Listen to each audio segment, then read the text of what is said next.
Study first classes के YouTube channel पे आप सबका स्वागत है। आज हम देखने वाले हैं 7th स्टैंडर्ड का जो मैथ्स टेक्स्ट बुक में direct and inverse proportion chapter है, उसमें से इनवर्स प्रोपोर्शन का पार्ट। डायरेक्ट प्रोपोर्शन के वीडियोस मैंने ऑलरेडी पोस्ट किए, तो तुम स्टडी फर्स्ट क्लासेस के यूट्यूब चैनल पे जाके वो देख सकते हो। आज हम देखने वाले इनवर्स प्रोपोर्शन। सम स्टार्ट करने से पहले इनवर्स प्रोपोर्शन क्या है ये पहले मैं तुम्हें बताती हूँ। यहाँ देखो, अगर सपोज एक हमें बुक लिखना है कि जो 40 पेजेस का बुक है। 40 पेजेस का बुक लिखने के लिए एक पर्सन को अगर सपोज 10 दिन लगते, एक पर्सन है जिसको कितने दिन लगेंगे, 10 डेज। तो अगर मैंने यहाँ पर्सन बढ़ाए, मतलब एक की जगह मैंने क्या किया 5, तो मुझे बताओ काम जल्दी खत्म हो जाएगा कि उसके लिए टाइम लगेगा? ऑफ कोर्स जल्दी खत्म हो जाएगा। अगर हमने नंबर ऑफ पर्सन बढ़ाए तो नंबर ऑफ डेज क्या होंगे, कम हो जाएंगे। इसका मतलब एक इंक्रीज हो रहा है तो दूसरा क्या हो रहा है, डिक्रीज हो रहा है। हमने ऑलरेडी डायरेक्ट प्रोपोर्शन में देखा है कि एक इंक्रीज होता है तो दूसरा भी इंक्रीज होता है, एंड एक डिक्रीज होता है तो दूसरा भी क्या होता है, decrease.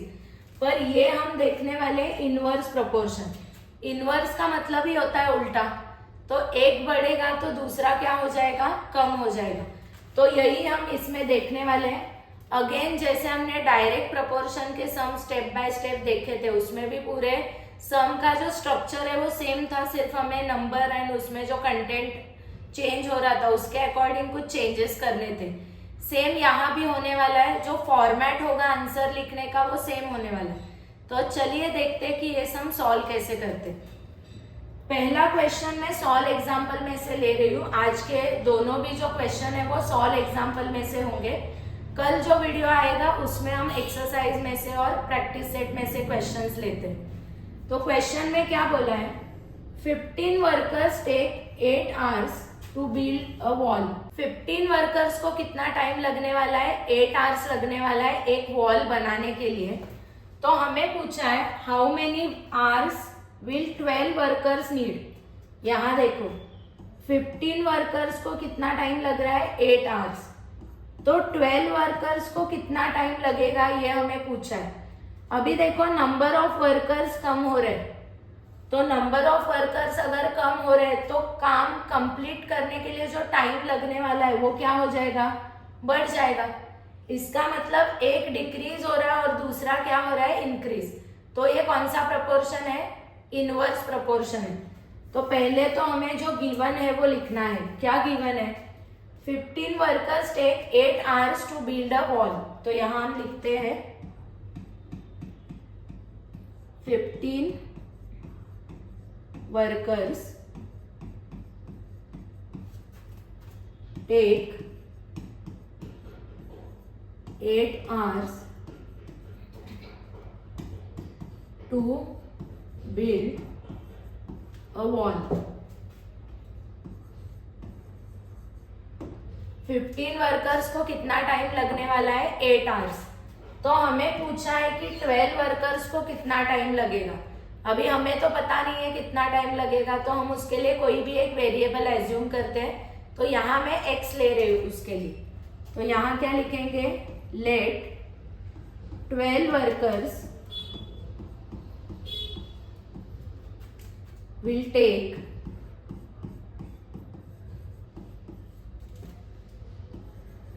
x hours to build a wall। 12 workers को कितना टाइम लगेगा, 8 आवर्स लगेगा। तो यहाँ तुम्हें दो चीजें दी है, एक तो दिया है नंबर ऑफ वर्कर्स एंड दूसरा क्या दिया है, टाइम, मतलब नंबर ऑफ आवर्स। तो क्या लिखेंगे हम, number of persons and time taken by them both are in what, inverse proportion. Number of workers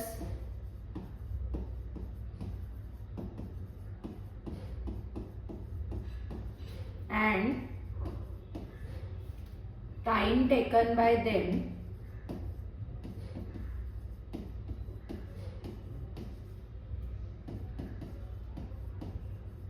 are in inverse proportion.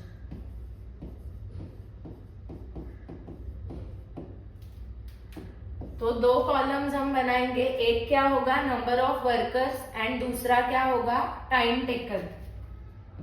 यहां हम लिखते हैं नंबर ऑफ वर्कर्स एंड दूसरा क्या होगा टाइम टेकन। ये जो टाइम टेकन है वो किसमें दिया हमें, इन आवर्स दिया। तो अभी पहले नंबर ऑफ वर्कर्स 15 थे, उनको कितना टाइम लग रहा था 8 आवर्स। अभी नंबर ऑफ वर्कर्स 12 है और हमने एज्यूम किया है कि उनको कितना टाइम लग रहा है x आवर्स। तो यहाँ देखो जो डायरेक्ट प्रपोर्शन के सम हमने किए उसमें हम क्रॉस मल्टीप्लाई कर रहे थे। यहाँ तुम्हें क्या करना है, ये दोनों का मल्टीप्लाई करना है एंड ये दोनों का मल्टीप्लाई करना है। मतलब यहाँ क्या करेंगे 12 into x is equal to 15 into 8। यही एक चेंज है कि जो तुम्हें याद रखना है फॉर्मेट में। डायरेक्ट प्रपोर्शन में हम क्रॉस मल्टीप्लाई करते हैं, मतलब 15 इंटू एक्स एंड 12 इंटू 8। पर ये इनवर्स प्रपोर्शन के सम है, यहाँ क्रॉस मल्टीप्लाई नहीं करेंगे। यहाँ जो सामने सामने नंबर्स होते हैं उनका हम मल्टीप्लाई करेंगे। तो 12 into x is equal to 15 into 8। अभी ये 12 यहाँ मल्टीप्लाई, वहां क्या होगा डिवाइड। तो x इज इक्वल टू क्या होगा 15 इंटू 8 अपॉन 12।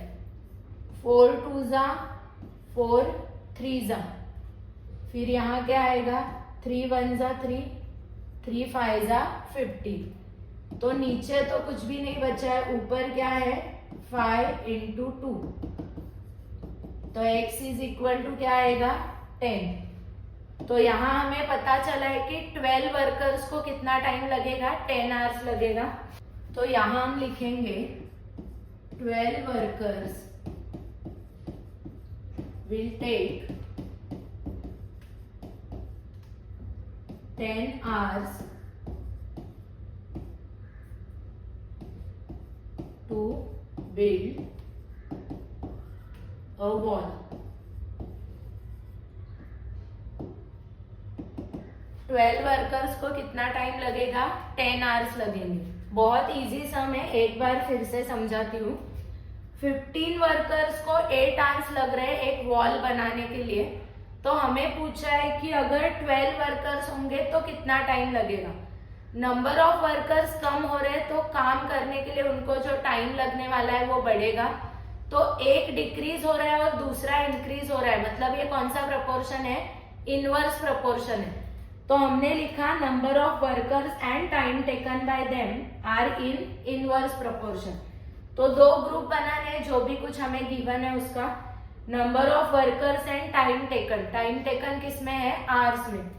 15 वर्कर्स को 8 आवर्स लग रहे हैं, तो 12 वर्कर्स के लिए हमने एज्यूम किया कि x आवर्स लगेगा। अभी मैंने तुम्हें बोला कि डायरेक्ट प्रपोर्शन में हम क्रॉस मल्टीप्लाई करते हैं, इनवर्स प्रपोर्शन में हमें सामने सामने क्या करना है मल्टीप्लाई। उसको सॉल्व करके x का वैल्यू निकाला तो x ही हमारा क्या है टाइम रिक्वायर्ड फॉर 12 वर्कर्स है। तो 12 वर्कर्स को कितना टाइम लगेगा वॉल बनाने के लिए 10 आवर्स। बहुत ही इजी सम था। इसके जैसा और एक सम हम करते हैं तो तुम्हें कंसेप्ट जो है और ज्यादा क्लियर हो जाएगा तुम्हारे लिए। 40 page class magazine is to be written. 40 pages का क्लास मैगजीन हमें लिखना है। If one student would require 80 days to write it.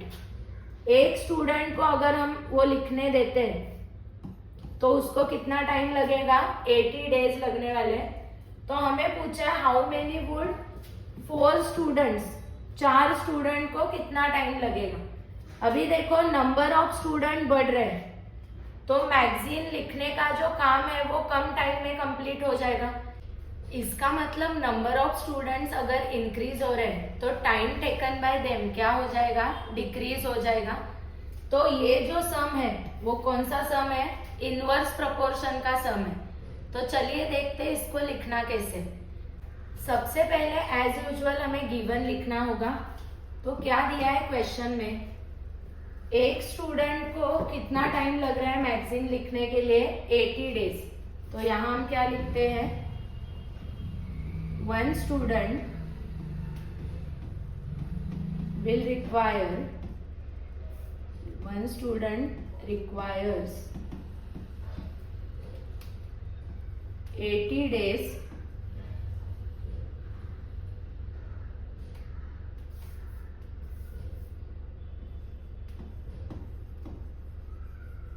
to write a 40-page class magazine.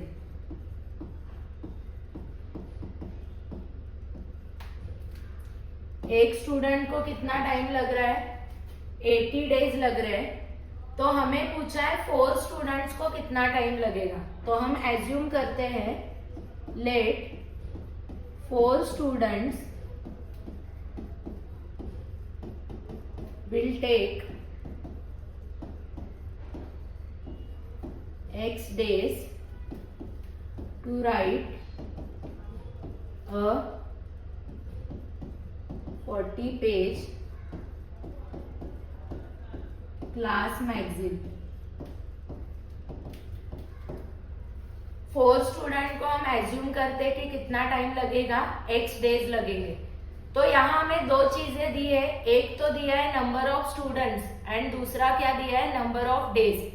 एक इंक्रीज हो रहा है तो दूसरा डिक्रीज हो रहा है, मतलब ये इनवर्स प्रोपोर्शन है, तो वो भी हमें लिखना होगा। यहां क्या लिखेंगे, number of students and number of days are in inverse proportion.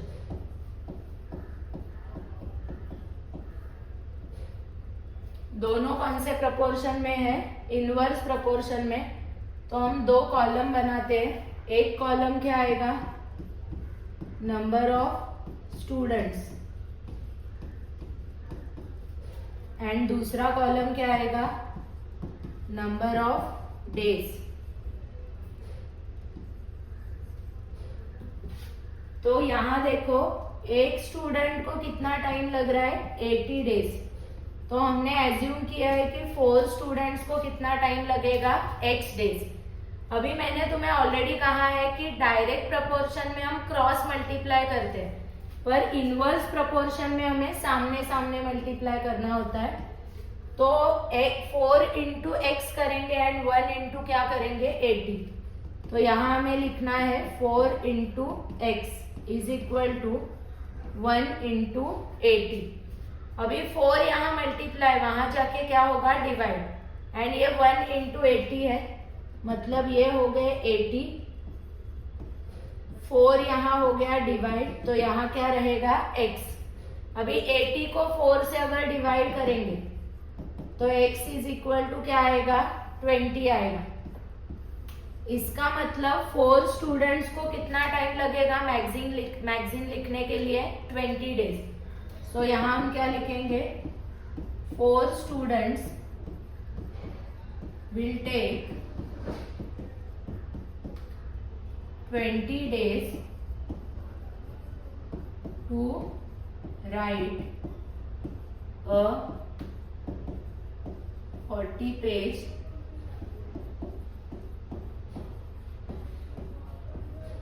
Class magazine. 4 students को कितना टाइम लगेगा, 40 डेज। तो बिल्कुल भी डिफिकल्ट नहीं है। क्वेश्चन में हमें क्या दिया है, एक स्टूडेंट को 80 डेज लगेंगे, तो 4 स्टूडेंट को कितना पूछा है, तो हमने एज्यूम किया कि 4 स्टूडेंट को क्या लगेंगे, x डेज। अभी दोनों इनवर्स प्रोपोर्शन में है, क्योंकि एक इंक्रीज हो रहा है एंड दूसरा क्या हो रहा है, डिक्रीज। तो हमने 2 कॉलम्स बनाए, number of students and number of days. Value put किए, उनको सॉल्व करके x का वैल्यू निकाला। तो बिल्कुल भी डिफिकल्ट नहीं है अगर तुमने दोनों भी सम देखे अच्छे से। तो तुम्हें समझा होगा तो कि फॉर्मेट तो उनका क्या है, सेम है, सिर्फ नंबर्स एंड उनमें जो क्वेश्चन में कंटेंट है वो क्या हो रहा है, चेंज हो रहा है। पर तुम्हें ये कितना समझा है ये देखने के लिए मैं यहाँ भी एक वर्कशीट पोस्ट कर रही हूँ वीडियो के एंड में, जैसे मैं हर वीडियोज में पोस्ट करती हूँ। तो वो वर्कशीट सॉल्व करो और उसके जो भी कुछ आंसर है मुझे कमेंट में बताओ। और इसके आगे का जो वीडियो होने वाला है उसमें हम प्रैक्टिस सेट के सम सॉल्व करने वाले हैं। तो अगर वो तुम्हें देखना है तो तुम्हें क्या करना पड़ेगा, स्टडी फर्स्ट क्लासेस या हमारे यूट्यूब चैनल को सब्सक्राइब करो, और तुम्हें ये वीडियो पसंद आया होगा तो तुम्हारे फ्रेंड्स के साथ भी इसको शेयर करो। Thank you.